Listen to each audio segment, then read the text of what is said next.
discussions, because before you come in with issue of amendment, you need to have robust discussion with the judiciary, the National Assembly, the civil society, and members of the public, because these robust discussions is what will help you to push for amendment. But if you don't have this robust discussion around that, it will be difficult for you. Even if you go there, there will be outcry. People will feel like you are trying to, either bring some stumbling block to the process. So we have been having discussions now, like this in which I said.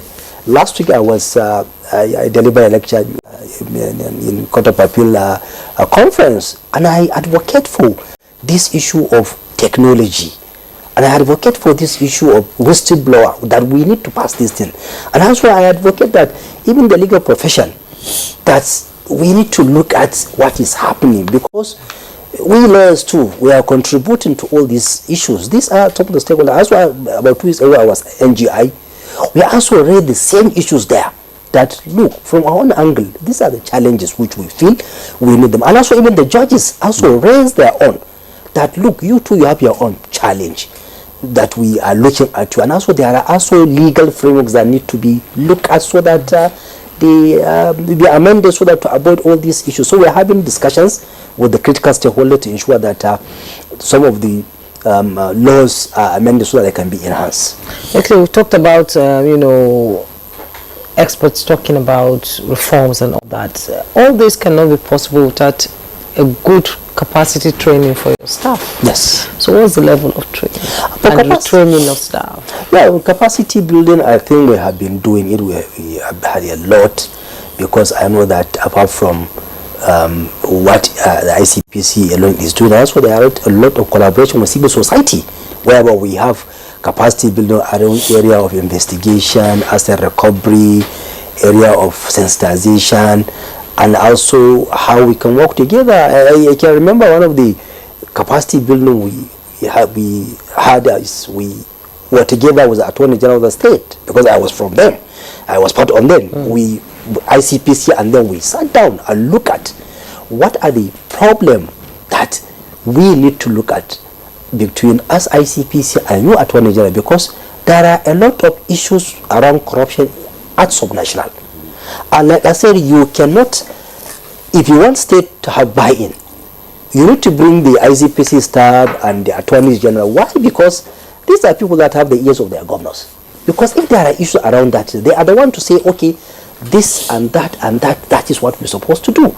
And also we sat down together, we tell them, look, this is our areas of where we feel you guys are having, we're having issues with you. They also told us, look, you too, these are the areas. So, and there are civil society people around, whereby we had discussion to see, okay, how can we move forward.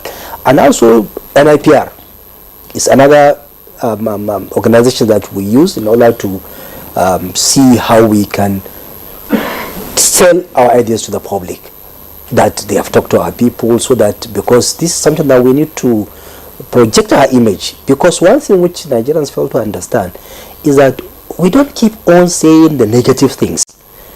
We have positive things that we need to project, because if we don't project our own image, nobody will project it for us. So around that area too, there are a lot of capacity building for our people, how they can reach out to the public. And like I said, the asset recovery. This is an area where we have a lot of capacity building within and outside the country. Unfortunately, I am now the chairperson of Africa Asset Recovery Practitioner Forum Steering Committee, whereby all of us and corruption agencies in Africa are coming together as one to ensure that assets, that stolen assets taken outside Africa, most especially in the global north, we track it, we ensure we recover. So we are having a lot of capacity building around that area, because we realize that all of us cannot recover our assets in the global north. And we don't have the capacity.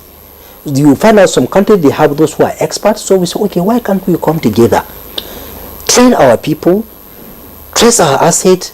If, let's say, Cameroon has problem in one global north, they cannot trace it. They can say, Nigeria, please help us to recover this asset. Yes. Or we can say, Nigeria doesn't have the capacity, because, okay, South Africa. So, or we can come, all of us, to say, we have identified the asset of Cameroon or Burundi or any country in your place.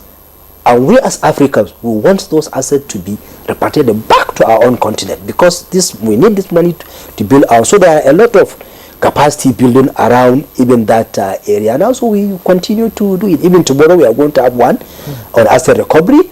The head of anti-corruption agency of Sierra Leone is coming to deliver a lecture on that, and also those who are going to take part, there is acting director general of anti-corruption agency of Zambia, and also the deputy chair of anti-corruption agency of Uganda, because these are all African countries that we need that we sit down among us and civil society, so that we discuss around that area, because that is the area where we Africans should focus. Okay.